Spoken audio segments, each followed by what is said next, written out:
lifted up my eyes again and looked, and behold, a man with a measuring line in his hand. Then said I, Whither goest thou? And he said unto me, To measure Jerusalem, to see what is the breadth thereof, and what is the length thereof. Who is this guy? He's got a measuring line in his hand, and he's going to measure the holy city. In this case, you've got to understand that the holy city is a metaphor, essentially, for something else. It's the universal template or plan for the temple. Think about the word template. Think about the word temple.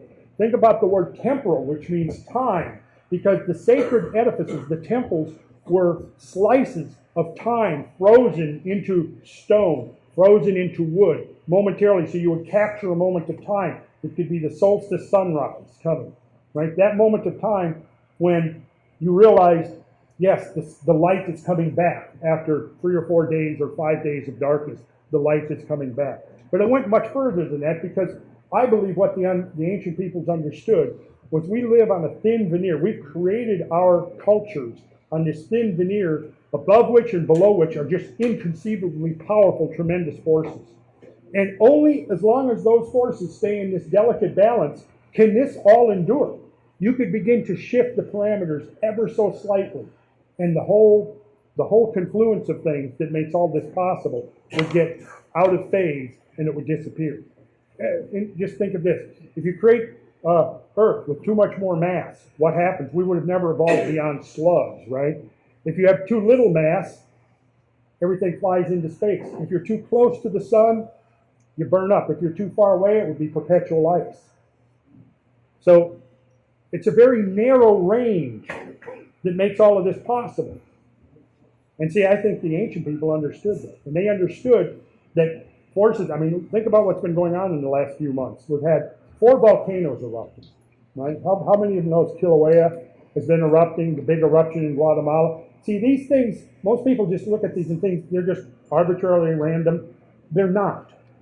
They're not. You see, there are patterns unfolding in time. And the way to understand those patterns is to understand that those patterns are governed by the same numbers that we find inherent in this geometry. See, the great year of the world was a model.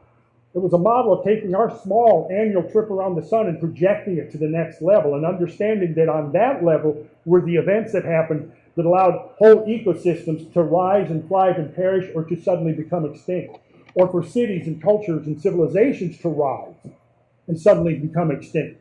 You see? And that has happened. See, that's the legacy. This is what, like, the work of Graham Hancock is so vitally important right now, because what he's doing is he's documenting and showing that, yes, the history of our species on this planet is much deeper, richer, and more complex than anybody had even imagined. And it's very likely that there have been whole worlds that have preceded the one we're doing right now, the one that we're creating right now, that have disappeared. And this is an idea that is not favored by a lot of, shall we say, mainstream scholars and mainstream scientists, and most of them who are dismissive of that idea have never actually looked. How many of you guys actually, did anybody here catch the debate I did on the Joe Rogan show? Several of you.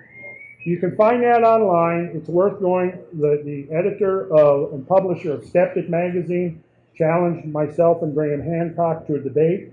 It's been one of the most listened to debates probably ever, literally. I'm not trying to toot my horn, but right, I mean, it's up in the millions. Probably no debate has 8 to 10 million. So, I mean, it's probably one of the most listened to debates ever in history, right? I mean, when you think of it that way. But anyways, it's worth listening to, because the skeptic didn't fare too well. I'm pleased to say. I'm pleased to report it. At least this was more or less the consensus.